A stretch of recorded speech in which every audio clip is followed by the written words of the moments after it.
En 2018, lors de sa première visite en Chine après son élection, le président français Emmanuel Macron a promis de se rendre en Chine au moins une fois par an, promesse qu'il a tenue jusqu'en 2019 où il a effectué sa deuxième visite dans le pays en tant que président français dans le cadre de la deuxième exposition internationale d'importation de Chine à Shanghai. À chaque visite de M. Macron en Chine, il a reçu un accueil chaleureux de la part de son homologue chinois Xi Jinping et pu s'entretenir en tête-à-tête avec ce dernier.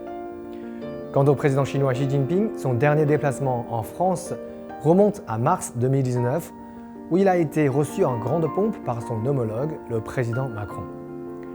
Ces échanges directs entre les deux hommes politiques ont laissé des moments pleins de chaleur humaine, comme l'offre par M. Macron à M. Xi Jinping du manuscrit de la première traduction en français de la pensée confucéenne datant du XVIIe siècle, ou un spectacle d'opéra chinois mettant en scène un extrait des chaises d'Ionesco promis par M. Xi à M. Macron. Malheureusement, pour cause de pandémie, les deux chefs d'État n'ont pu se rencontrer en 2020. Mais leurs échanges n'ont pas pour autant été suspendus. Ils se sont poursuivis sous d'autres formes comme des visioconférences ou des appels téléphoniques qui sont désormais monnaie courante en ces temps particuliers. Lorsqu'on passe en revue ces échanges, on s'aperçoit que l'amitié entre la France et la Chine demeure solide malgré certaines mauvaises langues venues la contester de temps à autre. Si l'on prend en compte tous les appels téléphoniques, les messages de sympathie envoyés et les apparitions communes dans les conférences multilatérales, les échanges entre les deux chefs d'État ont été particulièrement fréquents en 2020.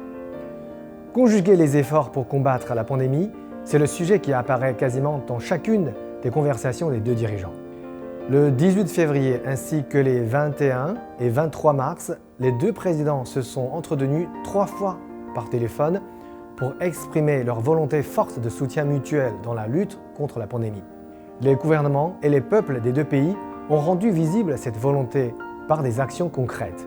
Par exemple, comme soutien à la Chine, fin février, début mars, 40 artistes des comédies musicales françaises ont interprété une chanson intitulée Together qui a fait le buzz sur Internet et les footballeurs du PSG ont porté des maillots avec les caractères chinois Zhongguo Jiayou signifiant « Allez la Chine ». Tandis que plus tard, après le confinement en France, le gouvernement chinois s'est immédiatement mobilisé pour venir en aide à la France et a aidé à la création d'un pont aérien pour acheminer des articles de protection. Le 27 mars, lors de la conférence extraordinaire du G20 sur la lutte contre la Covid-19, les deux dirigeants ont appelé ensemble à la solidarité mondiale pour affronter cette crise inédite. Le 5 juin, lors d'une autre conversation téléphonique, les deux présidents ont de nouveau insisté sur l'importance de la coopération mondiale dans la recherche sur les vaccins et la reprise de l'économie mondiale. La lutte contre la Covid-19 étant la première priorité mondiale, les deux dirigeants n'ont pas pour autant exclu les autres sujets d'intérêt commun comme la paix ou le climat dans leurs échanges en 2020. Dans ces domaines où la France se veut un rôle de leader, la Chine a continué à lui apporter son soutien. Le président Xi Jinping a participé le 12 novembre par visioconférence au 3e Forum sur la paix de Paris, une initiative lancée par Emmanuel Macron il y a 2 ans et y a prononcé un discours.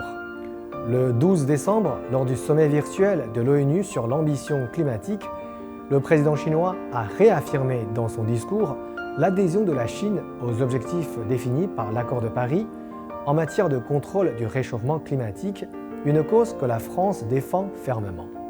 Outre ces occasions où les deux dirigeants partagent des approches convergentes sur les grandes thématiques du monde d'aujourd'hui, ce sont 2 autres moments qui ont particulièrement retenu mon attention.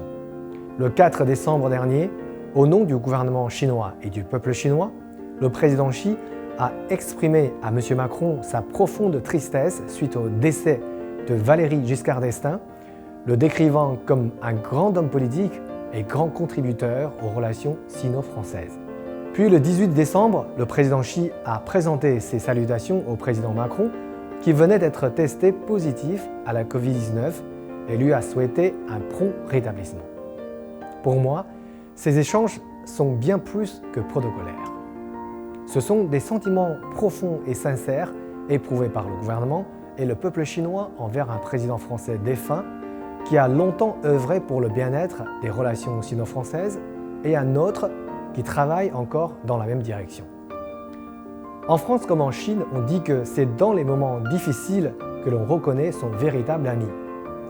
Durant cette année 2020, ô combien complexe et douloureuse, par leur maintien d'échanges fréquents et spontanés, les deux chefs d'État ont brisé tous les mensonges et rumeurs susceptibles de porter préjudice aux relations entre la Chine et la France et prouvé au monde qu'elles sont suffisamment robustes pour affronter et vaincre tous les défis et provocations.